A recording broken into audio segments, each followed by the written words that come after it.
Most people don't know the real story of Alfred Nobel.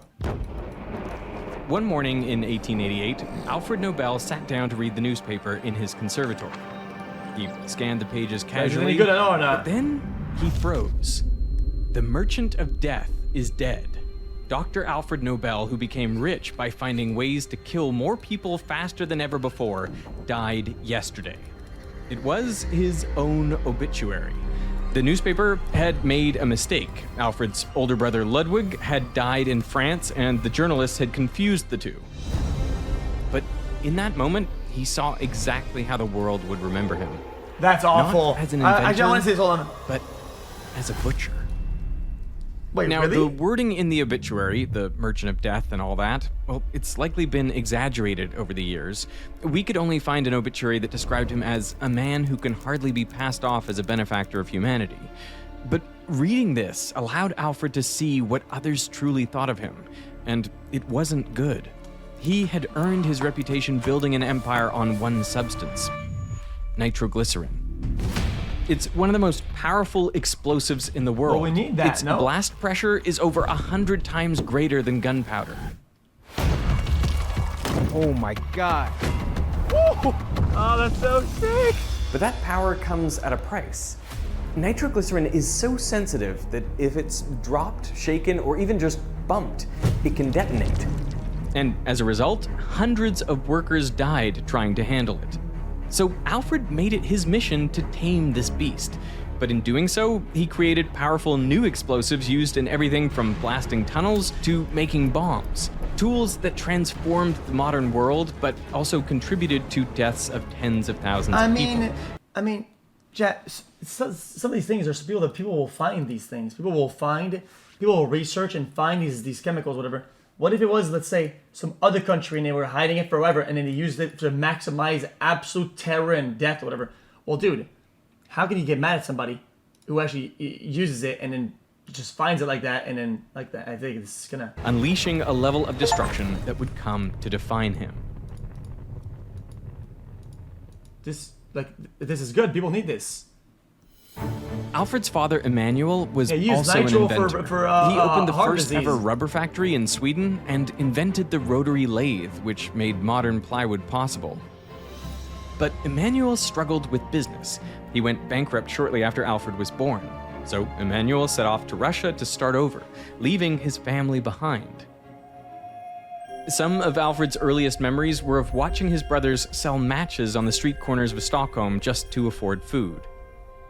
He was often sick, bedridden with colds, stomach problems, and bouts of depression.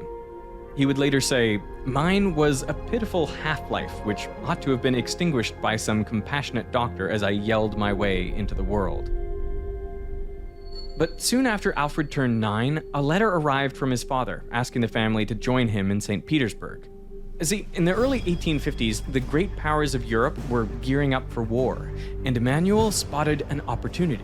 He realized Russia's capital was vulnerable to attack from the sea, so he approached Tsar Nicholas I with plans for a new kind of explosive device, one that would float in the harbor and detonate on contact with enemy ships. A sea mine. Within months of his proposal, in the Black Sea just off Sinop, the Russian Navy sank an Ottoman fleet, and the Crimean War began. Emmanuel's invention was suddenly in high demand, and the newly established Nobel armaments factory quickly grew from a few dozen employees to over 1,000, producing mines, torpedoes, and other explosives for the Russian military. With money now pouring in, Emmanuel decided to invest in Alfred's education. At the age of 17, Alfred found himself in a lab in Paris studying under the world's greatest chemists. And it's here that he met an Italian doctor named Ascanio Sobrero, who had a peculiar demonstration. No, Sobrero would take an ordinary-looking piece of cotton and lay it on an anvil. He would raise his hammer and...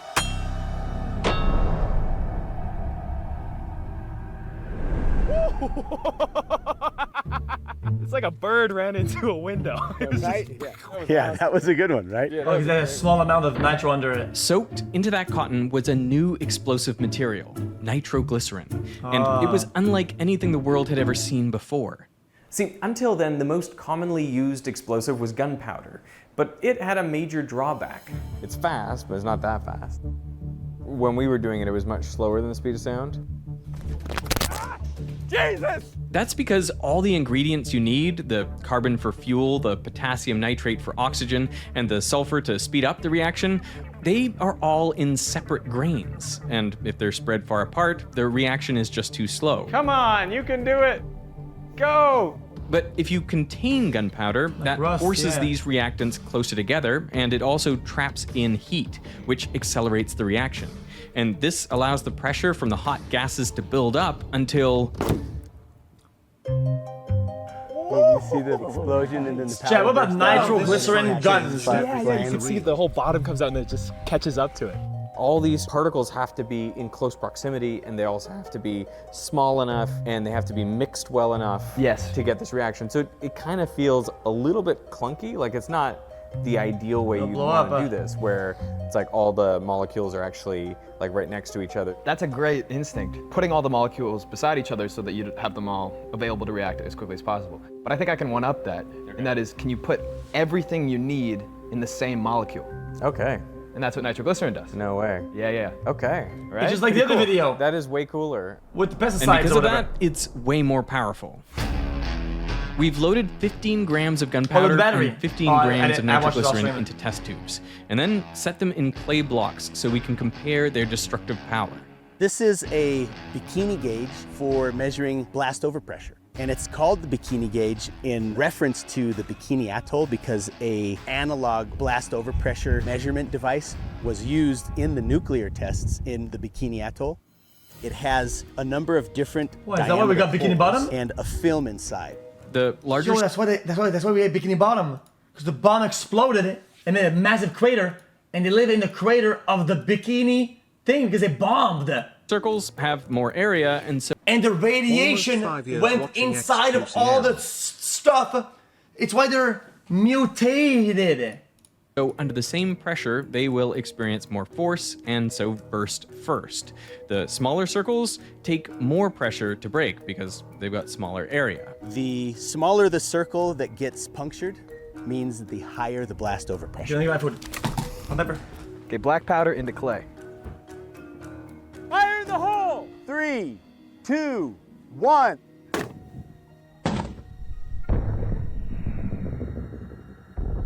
Yeah, it launched the block a bit, popped the top right off.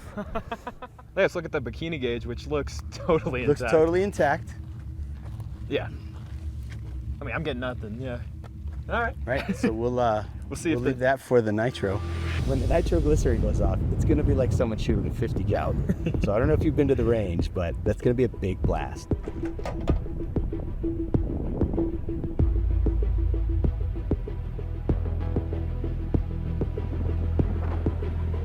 Fire in the hole! 5, 4, 3, 2, 1. Oh. Oh my God.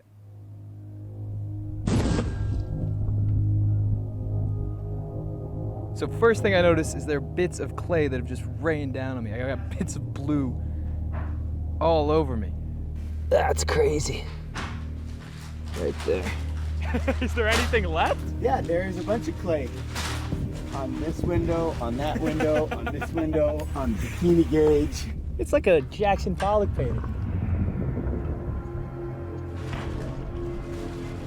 There's no way even got a frame there. There's just instant light. Just Yeah.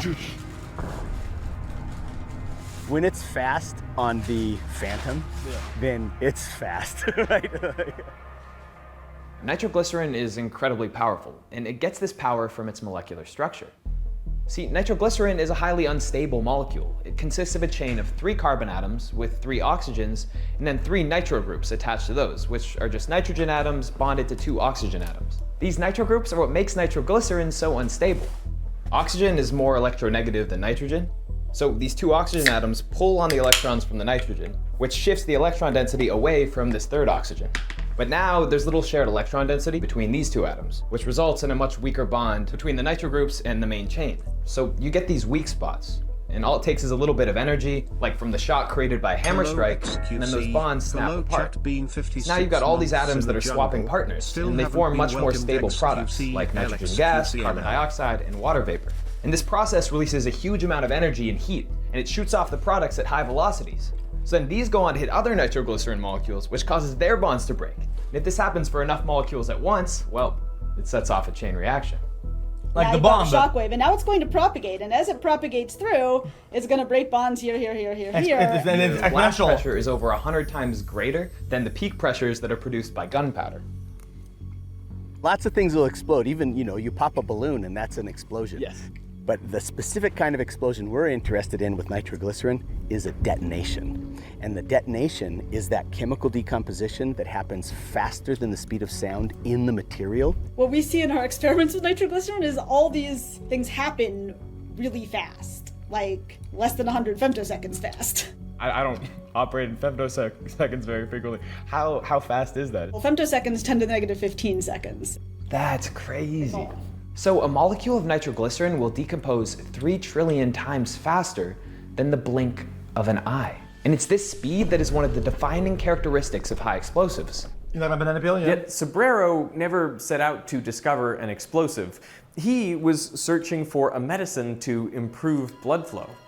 During one test, he mixed glycerol with nitric and sulfuric acid, when suddenly it exploded. Sobrero survived, but shards of glass left permanent scars on his face. Deeply shaken, he concluded this new substance, nitroglycerin, was just too dangerous. He later wrote, "I am almost ashamed to admit to be its discoverer." But Alfred disagreed. To him, the hammer strike was like a pistol shot. It was like somebody had kicked open the door to his mind. It's a real shift in his character because he's been this frail, sickly boy, kind of has trouble with people, and then he discovers explosives and chemistry and changes. It's like whenever he's working, he finally isn't depressed. He can kind of escape through his work. And at that age, you're probably not thinking about all the possible consequences of this. You're just sort of excited about Also must what be it kind of can fun do. when the shit blows up, no? Far from fearing its power, he believed he'd be the one to unlock it and solve one of nitroglycerin's greatest problems. If I had a jar sitting right here and I wanted to detonate it, how do I do that? Need a long fuse. But what's crazy about nitroglycerin is that a regular flame won't cause it to ignite. So even if I ran a fuse into that vial, it's not going to explode.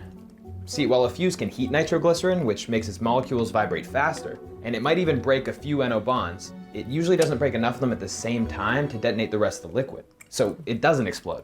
However, if you drop it, but even that effect isn't consistent. I like that. We tried putting a vial loose in the back of this RC truck, expecting the bumpy ride to trigger it.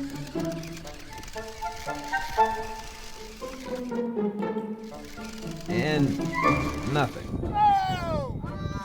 It always seems to be blowing up when you don't want it to, and you can't really get it to blow up when you want it to.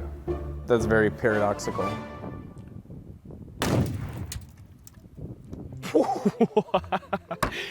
My browser used to look like a blast site too. I had windows and tabs scattered like debris. I had YouTube, Wikipedia, random research articles. Some things that I swear it makes control. And now, back to some explosions. In 1852, when Alfred returned to Russia, he moved into a cramped apartment with his brother Robert, and he turned their kitchen into a makeshift lab.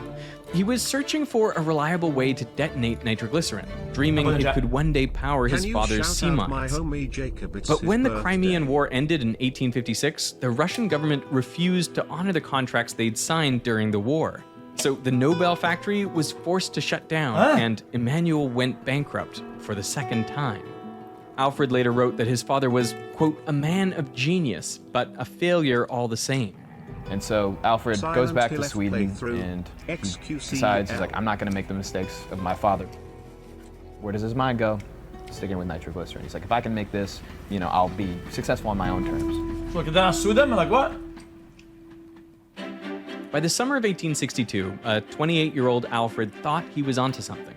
Excited, he gathered his brothers by the banks of Lake Mälaren, just behind his workshop in Stockholm, and he pulled out a metal tube with a fuse extending from the top. He ignited it and tossed it into the water.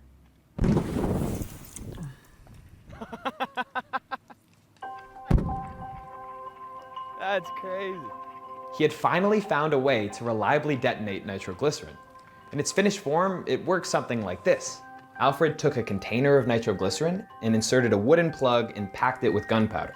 Then when the fuse was lit, the gunpowder inside would explode, blasting down into the container. And it was that sudden impact that delivered the shock needed to detonate the nitroglycerin. Oh. It was just like the hammer striking the anvil. But in reverse, huh? We need a blasting cap for this. All right, so now Jesse's gonna add a blasting cap, Alfred Nobel's first major invention. No? I could just, like, my heart is just racing more than usual. And I know that it's safe, but yeah, I actually didn't really expect to feel this nervous about it. Fire in the hole! Fire in the hole! Fire in the hole! 5, 4, 3, 2, 1. Oh my God. Stay down. Oh yeah, okay. Gotta stay down. Okay, gotta clear the range. All clear! Oh my God. All right, Henry. How do you like that? Jeez, man.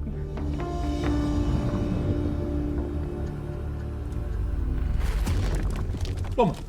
Is that what you came for? Yeah, for sure. That was insane. Look at how it carved out the exact imprint of the bottle, 1.5 feet below. Okay, look, we even have puncture on the second to last hole. The smallest is not punctured. Yeah, wow.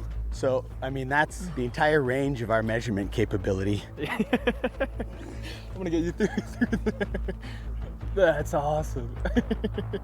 His invention, the blasting cap, was refined to use an even more consistent explosive than gunpowder, mercury fulminate. It became the first reliable way to detonate nitroglycerin on command. The design was so effective it remained virtually unchanged for decades. I think it'd be hard to argue that this advancement doesn't find its place into every other explosive device that A comes little after. trick of chemistry. Probably the most significant development since the invention of gunpowder. The same idea, using a small explosion to trigger a much larger one, would later be used in atomic bombs to set off nuclear chain reactions. With the invention of the blasting cap, the use of nitroglycerin finally became practical. It can break rock and make tunnels much more effectively. Nitroglycerin sped up industrial excavation dramatically. In one mine, the rate of tunneling almost doubled from 0.76 to 1.34 meters per day. And in Mexico, crews reported that 15 men using nitroglycerin could do the work of 25 with gunpowder. So orders started pouring in from mining companies, engineers, and railway builders from around the world. To meet the sudden demand, pretty crazy. Alfred began producing nitroglycerin in Sweden, enlisting the help of his younger brother Emil. But on the 3rd of September 1864, an intern asked Emil for help moving a heavy crate. The two began to lift when suddenly the factory was ripped apart. A witness wrote this of the explosion. Most ghastly was the sight of the mutilated corpses strewn on the ground. Not only had their clothes been torn off, but on some, the head was missing and the flesh ripped off the bones.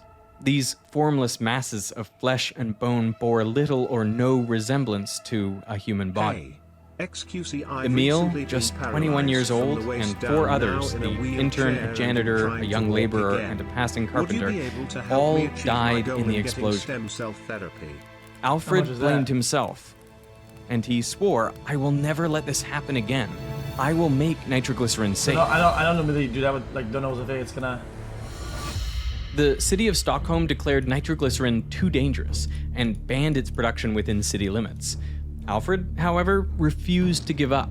And so this is a moment where he's actually a pretty savvy entrepreneur. He says, okay, if I'm not gonna do it on land, I'm gonna do it on the water. So he set up a laboratory on a floating barge on Lake Mälaren. But as he was experimenting, another one of his factories in Germany exploded. Alfred was fighting a ticking clock. With every day that passed, more lives were lost. Workers were terrified. No sane agent would use it, a mining publication reported. We confidently expect within 30 days to announce another serious accident. Well, I mean, this is awful. See, He had addressed the problem of detonation, but not nitroglycerin's fundamental sensitivity. Because nitroglycerin is so viscous, tiny bubbles of air and water vapor easily get trapped inside. As we zoom in, you'll notice there are even more. These gases are... So couldn't they kind of like vacuum still like push into a space where it has no air at problem. all? When a shockwave reaches a bubble, it squeezes it, compressing the gas and heating it up. And it happens so fast that the heat can't escape, and so the temperature inside can increase by thousands of degrees Celsius in an instant. It creates a hotspot. The gas molecules in these hotspots carry so much energy that they break the weak NO bonds in the nitroglycerin molecules nearby. And so these molecules then decompose, releasing even more hot gases. But nitroglycerin doesn't just have one of these bubbles. No, it's filled with them. So that's what makes it so sensitive to shock. A single impact can collapse many bubbles at once, which releases enough energy to trigger the chain reaction that detonates the entire liquid. Moisture. Now, you might think to make nitroglycerin safe, Alfred just has to get rid of those bubbles, right? Well, it's not that easy. You have an air bubble trapped in it. It's like really hard to get that out without like starting to bang on it, and then you don't want to do that because you don't want it to go off. Well, this guy says, yo, dude, it's air, not moisture. Bro, did you see what you just typed? What do you mean air, not moisture? You know, that's not a thing. How much do you think there's moisture in the air right now? Bro, there's humidity levels. That's moisture, motherfucker. Are you stupid? Even if you could remove every single bubble, you would still have a problem. That's because nitroglycerin is a lot like the liquid in this beer bottle. Yo. I replaced it with water, and you can see there aren't many bubbles. Humidity level. If I give it a smack. 95%. 95. The impact drives the bottom of the beer bottle down faster than the liquid can follow, which creates this sudden pressure drop. And that drop vaporizes the liquid and creates bubbles. When the liquid rushes back in, those bubbles then collapse violently. And those implosions sometimes release enough energy to crack the glass. Now, a similar thing can happen in nitroglycerin. A strong impact can create new bubbles inside the liquid in a process called cavitation. And their collapse again triggers the same chain reaction. So Alfred realized that the only way around the bubble problem was to change the state of nitroglycerin from a liquid to a solid. Oh, C4! Working on his barge in Germany, he C4! tried mixing in powder. C4. That's what they do with this shit. It makes C4, no? Charcoal, sand, wood shavings, brick dust, and cement. But nothing really worked. Oh. Dejected, he looked down and noticed something strange, a fine powder wisping around his feet. So he looked up and saw the same pale threads drifting over the banks of the Elbe. Millions of years earlier, that dust had actually been living organisms. Diatoms, single-celled algae that once floated in ancient seas. But now, in the dunes above the river, all that remained were their fossilized exoskeletons. That made for a fine silica powder that carried on the wind. This material, diatomaceous earth, or kieselguhr, had been appreciated by Darwin. He wrote, "Few objects are more beautiful than the minute, siliceous cases of the diatomaceae." What the fuck? Is that rare? But Alfred saw beyond their beauty to the microscopic holes in their exoskeletons. They're porous. On the granular level, it's got lots of little pores and places to absorb the liquid into. We're looking for what kind of consistency?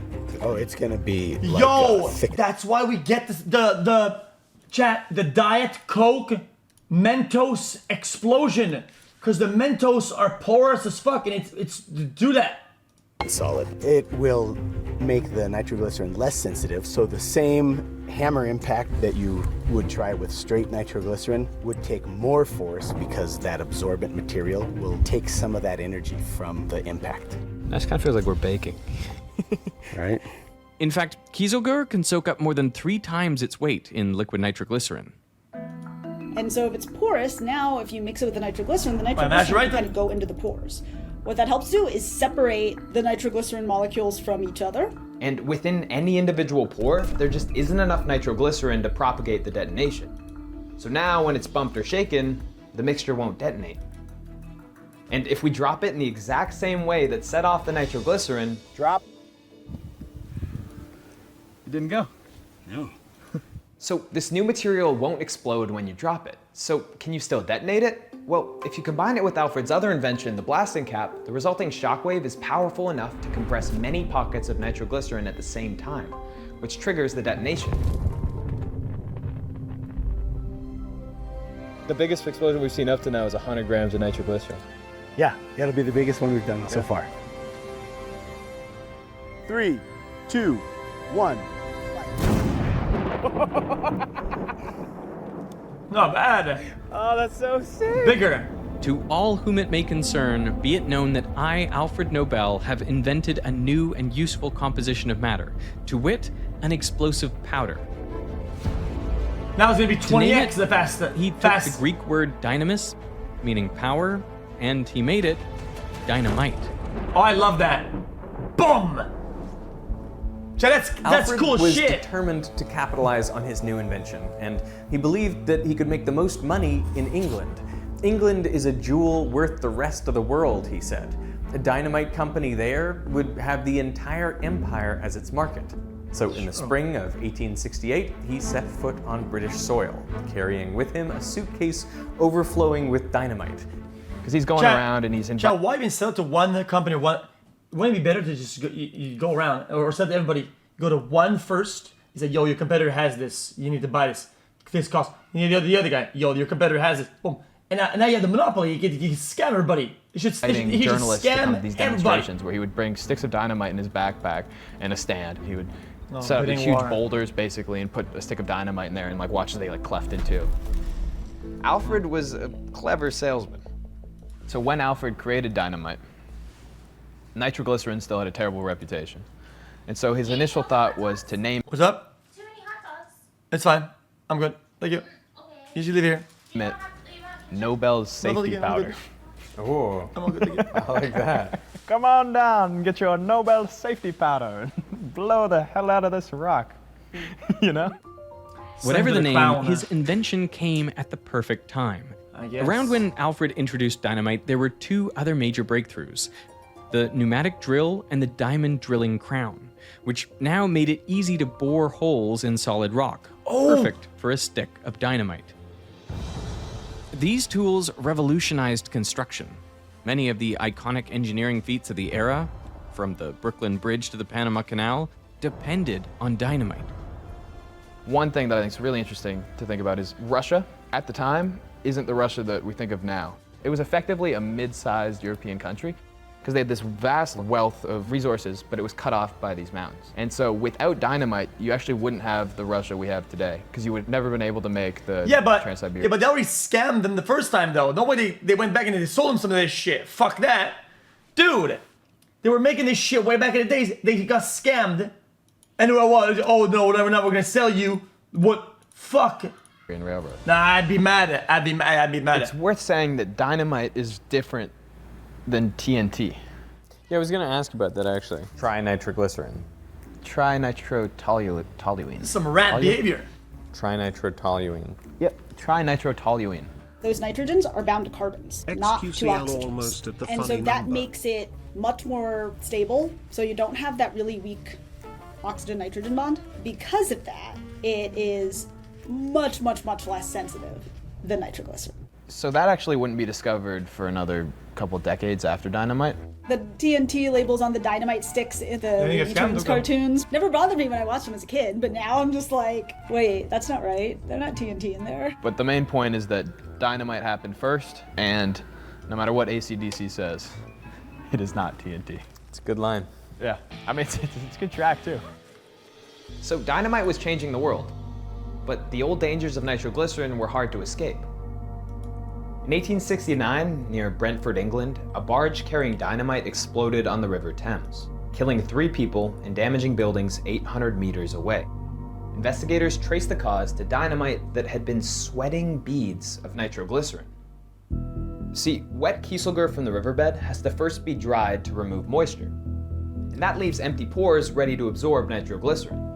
But the kieselguhr never loses that strong attraction to water. So if your dynamite is later exposed to moisture, even just humidity in the air, well, water seeps back into those pores. And the invading water molecules then encounter nitroglycerin, which gets pushed outwards. Now, moisture wasn't the only culprit. Time and temperature could also cause this separation, but moisture just made the problem a lot worse, though it actually wasn't Alfred's only concern. See, kieselguhr is inert, and since dynamite was about 25% kieselguhr, that meant it would always absorb a large fraction of the explosive energy, and that power was wasted. It reduced the strength of Alfred's explosive, and ultimately it hurt his bottom line. So he kept experimenting with new formulations and new absorbents. Again and again he failed, but he was undeterred, saying, "If I have 1,000 ideas and only one turns out to be good, I am satisfied." And just ship it with fucking a coat Then around it. one day, that while working soaks in his moisture. own lab in Paris, he cut his hand. It was a pretty deep cut and blood started to pour out.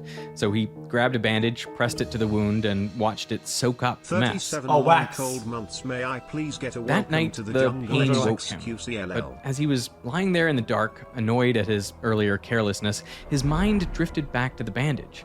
How clean it was, how fast it absorbed the blood. He bolted upright and rushed down to the lab. He thought, if cotton is so good at absorbing blood, maybe it'll be just as good at absorbing nitroglycerin. So inside that bandage is this, and it looks like regular cotton, but you'll see it's not when I light it up. Yeah, but it has a maximum capacity though. No. I remember, watching this YouTube video where they just light it on fire and the whole thing's just gone. And it is so counterintuitive and so just crazy to see. It's like magic. I'm sure it's used in like magic shows too. It's called gun cotton, or nitrocellulose. And nitrocellulose is made by taking cellulose polymers, say from cotton or wood pulp, and then replacing the OH groups with oxygen atoms bonded to nitro groups, which are the same unstable groups that made nitroglycerin so explosive.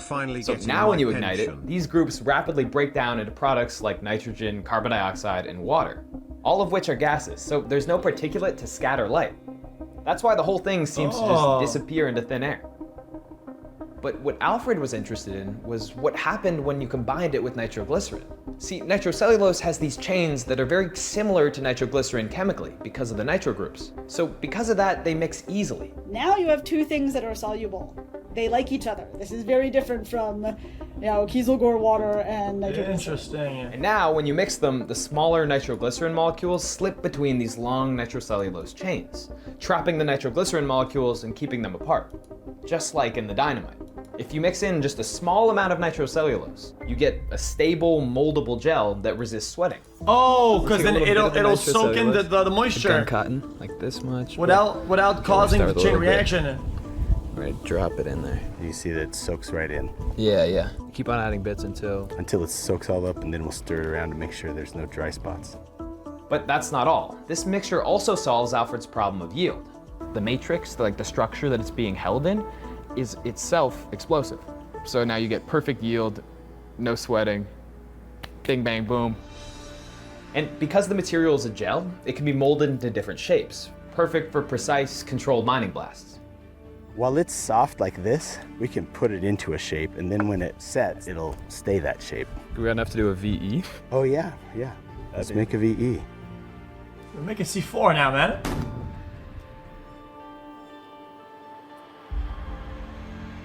Alfred named it Gelignite, the world's first moldable explosive. Boring. With Gelignite, dynamite, and the blasting cap in hand, Alfred had fulfilled his oath. He had made explosives safer for everyone. Welcomes people He into opened the jungle. factories across the world, in Scotland, France, the United more States, name, and man. beyond. By the early 1870s, he was running more than 90 sites in 20 countries. But not everyone was happy. His father never recovered from Emil's death, and just weeks after the explosion in Stockholm, Emmanuel thought it sounded suffered cool. a stroke. He survived, but was never the same. Emmanuel became obsessed with death, often rambling to Alfred about strange inventions, including a scheme to build a network of underground tubes that would carry corpses directly from people's homes to giant incinerators.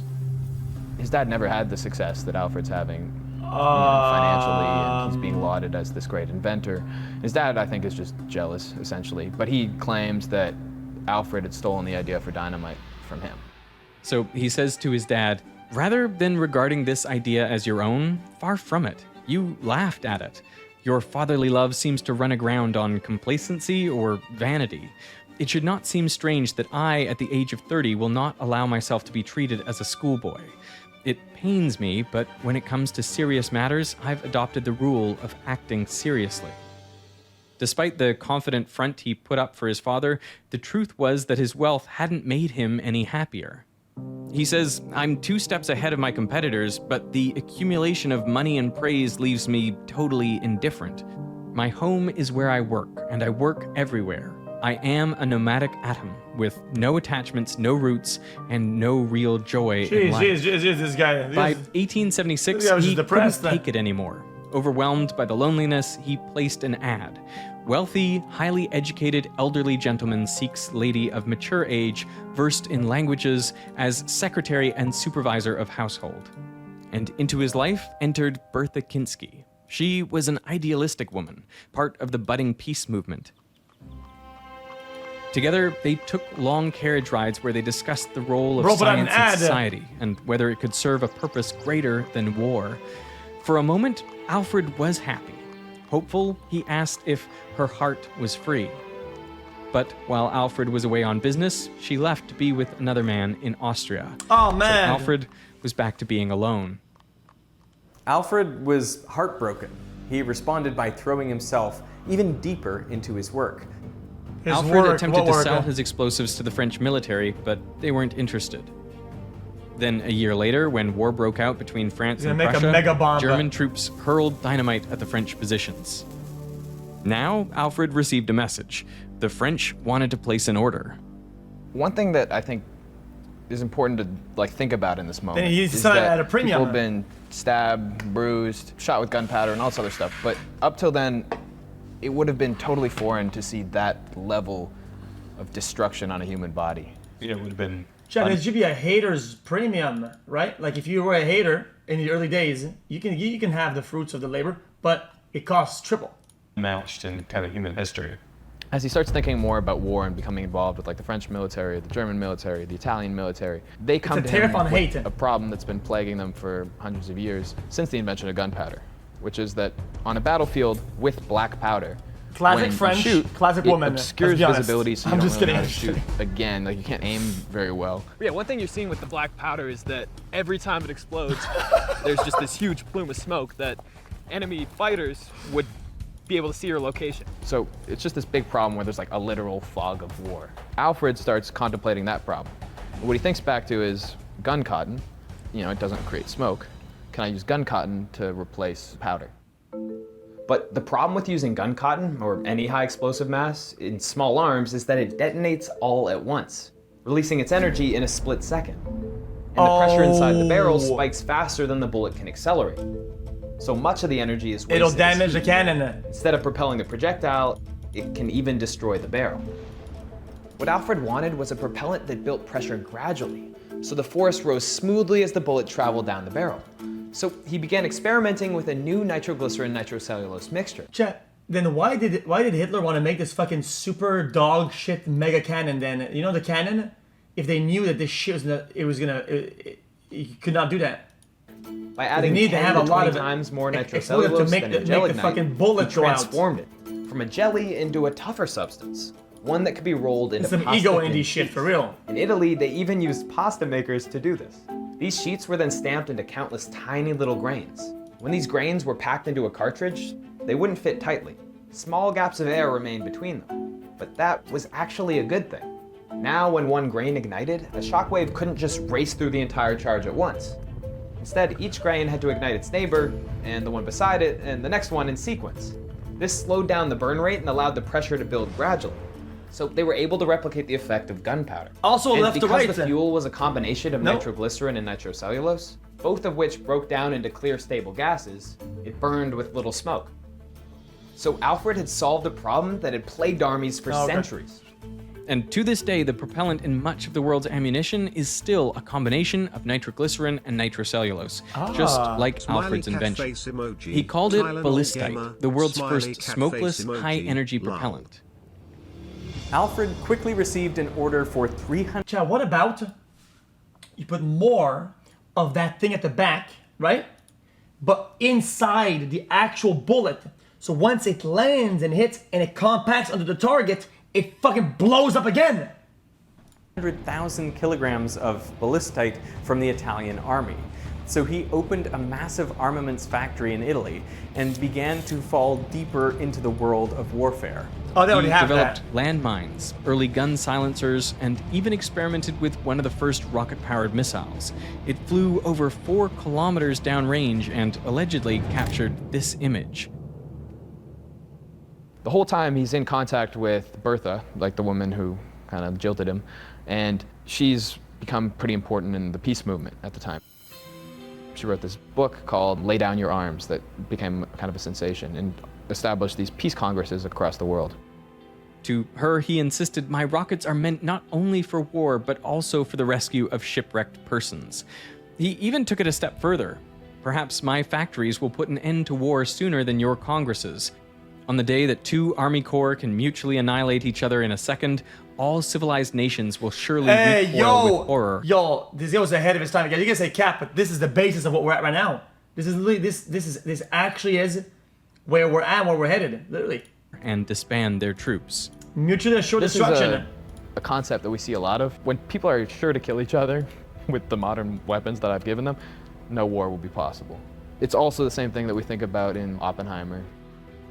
I feel like we've heard it so many times that you just can't believe it ever. No. And then it's just marketing on the part of all these guys who are selling weapons. They don't want to come across as evil guys who are like, I'm going to make something that'll help you kill more people than ever before. I mean, that's kind of the truth of it. Especially in the dynamite case, it feels like a tremendous misjudgment of human nature. It's like, yeah. Yeah, but dude, it's like science, like invention and shit. It's like if somebody's gonna do it, Yeah. This is not going to be used for This to is also stop stop war. And doing we research definitely in don't that see and that just let in the somebody else do decades it. that follow. Between the 1890s and the 1920s, over 7,000 bombings occurred in New York alone. Imagine waking up, opening the paper, and seeing another explosion every other day for decades. The most common perpetrators were known as the Dynamite Club. They were part of a deadly new political movement on the rise in America. They rejected industrialization and longed for a simpler world. Today, their name evokes chaos and destruction. But at the time, it was more literal. No ruler. Anarchos. This was anarchy. Whoa, whoa, whoa! They were so crazy and so effective using dynamite that Theodore Roosevelt addressed Congress, and he said the largest threat facing the US is the anarchist threat. Were they intentionally just killing people? Yeah. Their argument was that, you know, if one person dies at the hands of an anarchist, 100 Interesting. people have died in the industrial machine. All right, he's saying that the problem was the people, not the thing, right? And that Yeah, these people sound I crazy. agree with In fact, that the philosophy. entire modern practice of terrorism, using spectacular violence to advance a political agenda, he could have often said that targeting civilians, the problem that all is the began dynamite. with the anarchists and their dynamite. Dynamite unlocked a new scale of destruction previously unimaginable. With only a few sticks in a coat pocket, one person could walk into a crowded street and wreak havoc. What began as an industrial tool had become a weapon of mass murder. In 1927, in Bath, Michigan, a man spent months wiring the town's new elementary school with dynamite. Whoa, whoa! He hid the charges in the basement and crawl spaces, concealed them under floors and behind walls, all while serving as the school board treasurer. Then, on the morning of May 18th, just after classes began, he triggered the explosives. But why? As parents and rescuers rushed to the scene, he arrived in a truck packed with more dynamite and shrapnel and detonated. In all, 38 children, 6 adults, and the attacker died. Another 58 were grievously injured. The deadliest school massacre in American history was not a shooting. It was a dynamite attack. Of course, Alfred couldn't know all the ways in which his inventions would be abused, but he had seen the destruction in his own life, and he had heard the pleas to change his ways.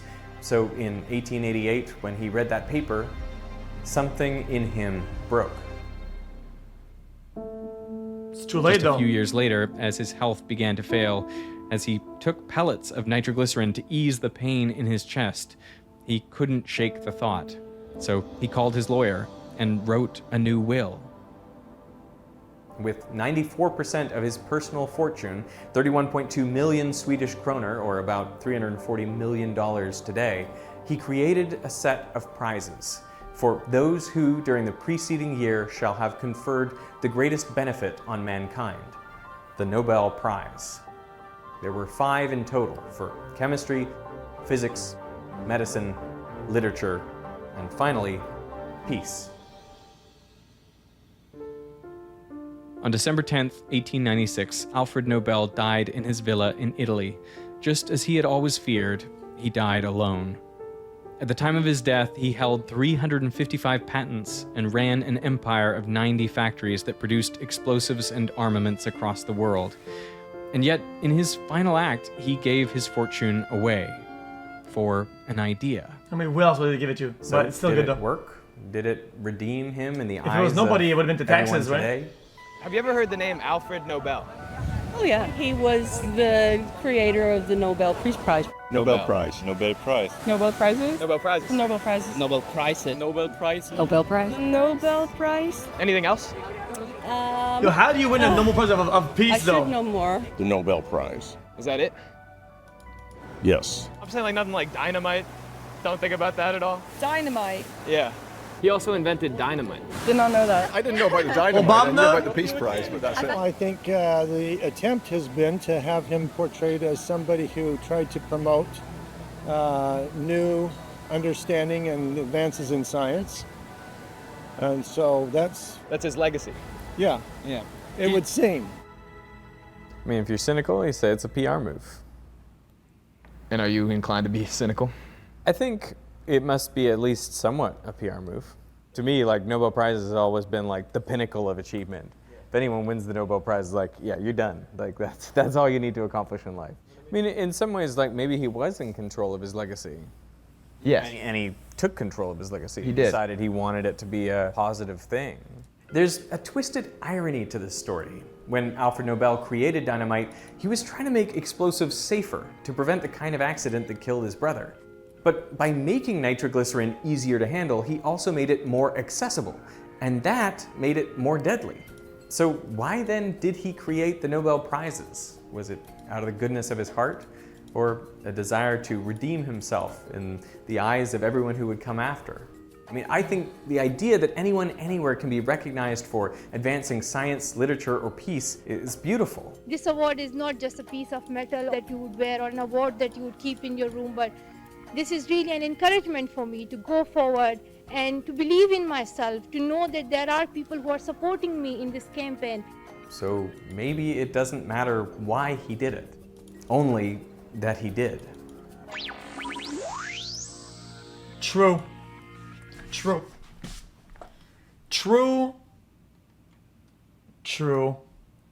Chat, who wins the Nobel Prize peace winners? Let's take a look.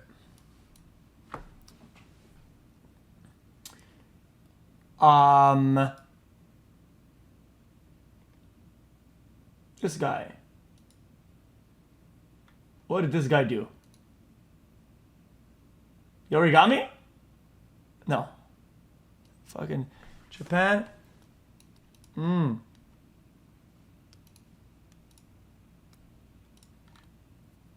Interesting.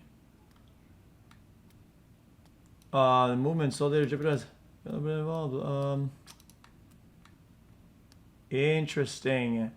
Group that represents survivors of the atomic bomb. Okay. Let's say her. How did she win all that? How did you win the prize? I just want to know how you win the prize. There's a full list right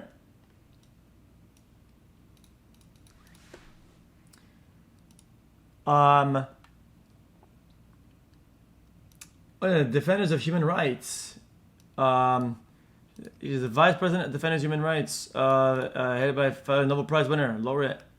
Interesting.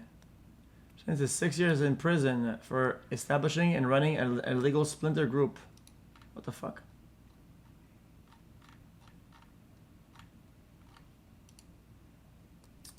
Yo, I reading is tough, chat. I gotta keep it a buck with you. Oh, they're all right here. So then, it's easy then. This guy did. The Peace Prize represents civil society in their home countries, and for many years promoted rights to criticize power and protect fundamental rights of citizens. Very nice. Efforts to safeguard freedom and expression.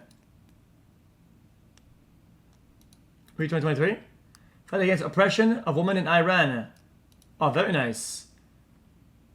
This guy, of his efforts to achieve peace and international cooperation. Combat hunger. 2025, chat. Mr. Beast and I don't want to self-nominate, but me for giving water, man.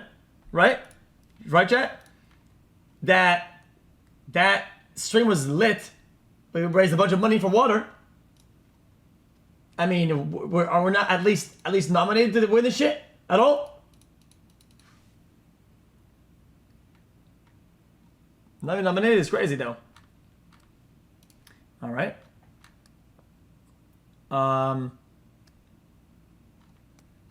These will do good. That'd be cool to win one of these. Struggle against suppression of children and young people. Very nice. Very nice. Well done. I think it's 2009. 2009. For the joint efforts to strengthen international diplomacy and cooperation between the peoples. Jesus. Yo, chat, I don't want to be weird, chat, but an American president as Nobel Prize of Peace? Yo, I gotta keep it a buck. I don't think Nobel would be very happy with this. I'm not gonna make any conclusions. Well, I already did, my bad. But I don't think that the maker of the award would be happy with this, would he? Seems pretty far out. I feel like it's almost impossible, no? For an American president to win that.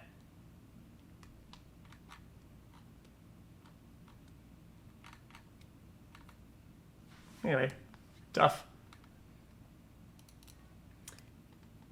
No, maybe I could, yeah, you know, if I fully lock in, I could at least get nominated for the next one for real.